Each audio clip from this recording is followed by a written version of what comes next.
रामकृष्ण हरी मंडळी, आपल्या भक्ती चॅनलमध्ये तुम्हा सगळ्यांचं मनापासून खूप खूप स्वागत. मंगळवारी जेव्हा चतुर्थी येते तेव्हा त्याला अंगारकी चतुर्थी म्हटलं जातं.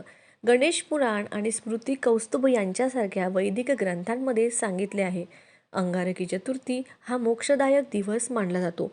या दिवशी भगवान श्री गणेशाची उपासना केल्यास भक्तांना मनोकामना पूर्ण होतात. गणेशासाठी उपवास केल्याने जीवनातील सर्व अडचणी दूर होतात. चतुर्थीचे उपवास करावयाचे असले तर ज्यावेळी मंगळवारी चतुर्थी येते त्या दिवसापासून उपवास केले जातात. समाधानकारक जीवनाचे आशीर्वाद प्राप्त होतात. बुद्धी, विवेक आणि समृद्धीचे अधिपती असलेल्या श्री गणेशाची या दिवशी विशेष पूजा करून सुखसमृद्धीचे आशीर्वाद मागले जातात. कधी कोणत्या दिवशी अंगारकी चतुर्थी साधारणपणे 6 महिन्यातून एकदा चतुर्थी येते, पण 2026 ह्या वर्षात ग्रह नक्षत्रांच्या विशेष स्थितीमुळे 3 वेळा हा योग 2026 मध्ये आलेला आहे. यावर्षी 6 जानेवारी, 5 मे आणि 29 सप्टेंबर ह्या 3 दिवशी अंगारकी चतुर्थी येणार आहे. यापैकी कुठल्याही दिवशी जर तुम्हाला उपवासाची इच्छा असेल तर तुम्ही पकडू शकता. अंगारकी चतुर्थी मागील पौराणिक कथा गणेश पुराणातील उपासना खंडानुसार पृथ्वी देवीने ऋषी भारद्वाज यांचा पुत्र, ज्याचे नाव मंगळ, याला 7व्या वर्षापर्यंत वाढवले आणि नंतर त्याला पित्याकडे परत दिले. पित्याकडून त्याने वेदपुराणाचे ज्ञान प्राप्त केले. मंगळाला भगवान श्री गणेशाविषयी अपार भक्ती होती. श्री गणेशाचे आशीर्वाद मिळावे म्हणून त्याने तपश्चर्या करण्याचा निश्चय केला. ऋषी भारद्वाजांनी त्याला गणपती मंत्र दिला आणि गणेशाची उपासना करण्यास सांगितले. मंगळाने अनेक वर्ष मनोभावे तप केले. माघ कृष्ण चतुर्दशीच्या दिवशी म्हणजेच जानेवारी फेब्रुवारीच्या दरम्यान भगवान गणेशांनी त्याला आपले विराट रूप दाखवून दर्शन दिले. त्याच्या भक्तीने प्रसन्न होऊन गणेशांनी मंगळाला वर मागण्यास सांगितले. मंगळ म्हणाला, हे प्रभू, मला स्वर्गात सर्व देवांसोबत अमृतपान करण्याचे सौभाग्य मिळावे. माझे नाव तिन्ही लोकात प्रसिद्ध व्हावे. तसेच ज्या दिवशी मला तुमचे दर्शन झाले म्हणजे माघ कृष्ण चतुर्दशी, तो दिवस विशेष मानला जावा. माघ कृष्ण चतुर्थी तो दिवस विशेष मानला जावा आणि त्या दिवशी उपवास करणाऱ्या भक्तांना त्यांचे इच्छित फळ मिळावे. भगवान गणेशांनी त्याच्या सर्व इच्छा पूर्ण केल्या. पुढे त्यांनी सांगितले की तुझे नाव आता अंगारक म्हणून ओळखले जाईल. हा दिवस अंगारक किंवा अंगारकी चतुर्थी म्हणून साजरा केला जाईल. या दिवशी व्रत करून गणेशाची उपासना करणाऱ्यांना इच्छापूर्तीचा आशीर्वाद प्राप्त होईल. अंगारकी चतुर्थीचे व्रत आणि विधी. या दिवशी गणेश भक्त पहाटे लवकर स्नान करून श्री गणेशाची विशेष पूजा करतात. गणरायाला त्यांचा आवडता नैवेद्य अर्पण केला जातो. विशेष पूजा म्हणजे गणपती बाप्पाच्या मूर्तीवर स्वच्छ पाण्याने का होईना अभिषेक आवर्जून करावा. ओम गणगणपते नमः या मंत्राचा जप करावा. गणेशाची मूर्ती किंवा चित्र फुलांनी सजवून आरती केली जाते. अंगारकी चतुर्थीच्या दिवशी सूर्योदयापासून चंद्रोदयापर्यंत पूर्ण उपवास केला जातो. चंद्रदर्शनानंतर उपवास सोडला जातो. या दिवशी चंद्रदेवाचीही पूजा केली जाते. चंदन, तांदूळ आणि फुले अर्पण केली जातात. काही भक्त फळे, दूध किंवा साबुदाणा खिचडी घेऊन अशता उपवास करतात. चंद्रोदयापूर्वी गणपती अथर्वशीर्ष यासारखे वैदिक स्तोत्र पठण केले जाते किंवा गणपती स्तोत्राचं देखील पठण केलं जातं.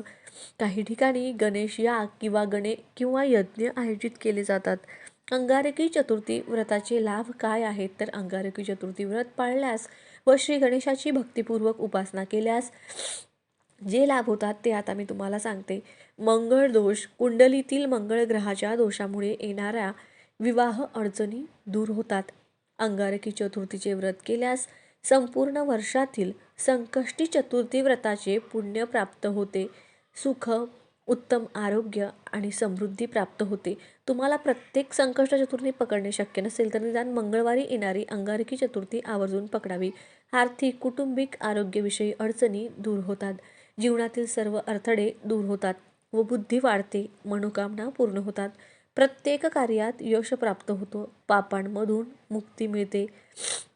लग्नातील अडथळे दूर करण्यासाठी जर तुमच्या घरात कोणाचे लग्न होऊ शकत नसेल तर कोणत्याही प्रकारची विघ्न येत असेल तर गणेश चतुर्थीच्या दिवशी गणपतीला गूळ आणि 21 दुर्वा अर्पण करा आणि प्रत्येक अडथळे दूर करण्यासाठी बाप्पाची प्रार्थना करा. गणपती अथर्व शीर्षमचं पठण करा. यामुळे लग्नात येणारे सर्व अडथळे हळूहळू दूर होतील. आर्थिक समस्या सोडविण्यासाठी, घरातील आर्थिक विवंचना दूर करण्यासाठी गणपतीला शुद्ध तूप आणि गूळ अर्पण करा. जर तूप गाईचे असेल तर ते अधिक चांगले आहे. या दिवशी गाईला गूळ खाऊ घाला.